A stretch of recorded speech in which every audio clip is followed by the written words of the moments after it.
Johns Hopkins head coach Rodney Rogan and student athletes Macy Feldman and Kayla O'Neill. Coach, if you just want to start with an opening statement on the game. Yeah, I think you're excited to be here, and I'm glad, first of all, that I get an opportunity to spend more time with this group. It's been a special run for us since I arrived, and it's just a fun group to be around, and again, continually just amazed by how they balance everything on and off the court. So today's game was tough. Obviously, we got off to a really good start. They started playing really good basketball in our transition. Some areas where we weren't as sharp as we want to be, but just to show how to come out in the second half and really battle. I think it's not easy to do that, but to continue to dig in and stick together, believe in yourself, it made it a lot of fun and very sweet at the end. Coach, just what's going through your head at halftime? What's that conversation like? Like you said, obviously 16-4 first quarter, and then you're down 3 at the halftime break, but a great second half and got the win. What was that conversation like? The conversation was, wow, what am I doing? Get it together. I think we knew what was happening. We were doing a good job in the half court, but we were letting them leak out, get out in transition, and our transition defense was pretty bad, and I did tell them that. But we are a team that's aggressive on the offensive boards, and so we want to crash to put that pressure on the defense if they had some shooters kind of leaking out. And so we just kind of adjusted, started sending a couple people back just to try to slow them down. And it's really just, hey, we had a great start. They had their run, but it is our half, and we're going to come out playing like we're capable of, being confident and having fun. And they did that. So it was just so fun to see this group who's been battle tested for a long time. These two have played a lot of people with a lot of experience. So they didn't want it to end, and they dug in, and it was just so fun to see. Michaela, Macy talked about yesterday how Coach kind of gave her a little bit of confidence after the conference championship game. Slightly tough shooting day for you yesterday, and then bounced back today with a great performance. What was that conversation like maybe with him or maybe just last night coming into this game?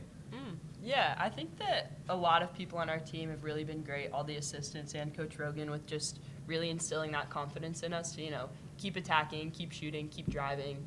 So I would say even like thinking about this game last year with that CNU win is also just like we know that we can be there, we know we can hang with anyone, and just knowing that if I just keep attacking, it'll kind of come. And so big support system, but lots of positive comments. Yep.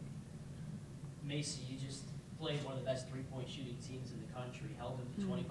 They only made 2 threes in the second half. What was the key to that aspect of your game today? Yeah, I think, sorry about my voice. Coach touched on it. Like, that was pretty much the message going into halftime. We had to lock in, and, when we talk about those things, usually as a team, we trust in each other, and we know we're going to go execute the game plan, and that was really the one thing we had to lock in on in the second half, and obviously we did. So, yeah. Michaela, the other thing that jumps out about the second half was the rebounding. You had a team-high 3 offensive boards, but it seemed like everybody was just crashing the glass. How fun is it when you're grabbing so many extra possessions in a short time span? Yeah, definitely a lot of fun. I also think it's really fun when you can tip the ball and know that I have great teammates who have really good hands that can then grab it. So I love jumping around.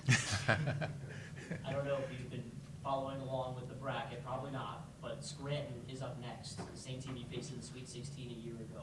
What's the approach you have coming into that rematch? Yeah, I think, was that this year we scrimmaged them? Mm-hmm. Wow. Yeah, it's been a long year. Yeah, we're familiar with that team, and they're familiar with us. So they are just a really good program and so steady, so solid, and you have to respect what they do there. So we know that they have some players with a lot of experience, just like us, and we're going to get started working on them. I won't start tonight. Maybe I'll start tomorrow.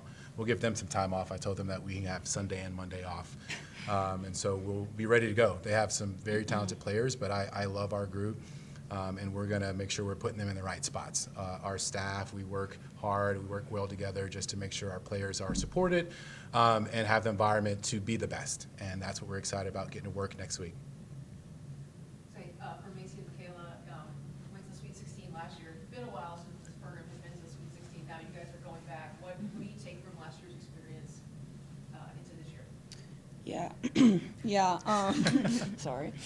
I think we learned a lot last year. We were the underdogs going into it. We didn't really know what to expect with the new coaching staff and everything like that. But then we proved ourselves, and this year coming in, we had a chip on our shoulder. You know, we proved we can be there, and we're one of the best teams in the country. So just going in with that confidence.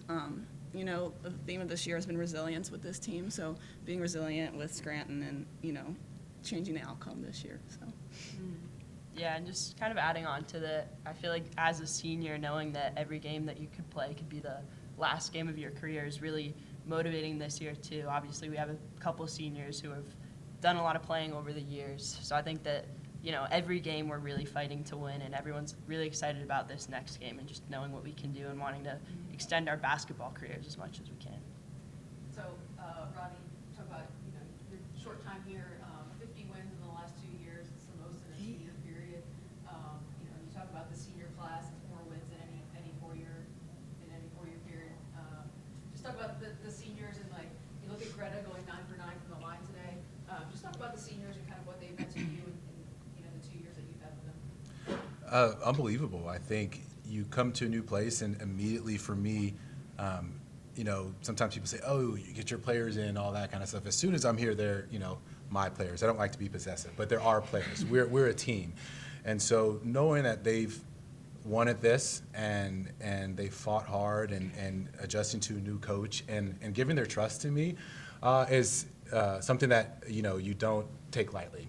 And so knowing that Greta was 9 for 9 from the free throw line today, I think she's someone who's, you know, sometimes the free throws, you know, it's a struggle for folks because it's something that even though you do it a lot, it can be that mental thing. But to see her fight through that and maintain her composure throughout the game, and that's so important. And then Michaela, you know, working with her, it's like learning how she plays and knowing that it's a unique style of basketball and a very athletic style. And so I'm like, let me just get her the ball in certain spots and say, go. And she does that, and that's what's fun. And then Jaden finding her spots to be successful and making sure she's there. And you have Natalie, and obviously Zoe's back too, and even though they've been hurt, they're there every day. If you look at the bench, watch Zoe on the bench. She's crazy.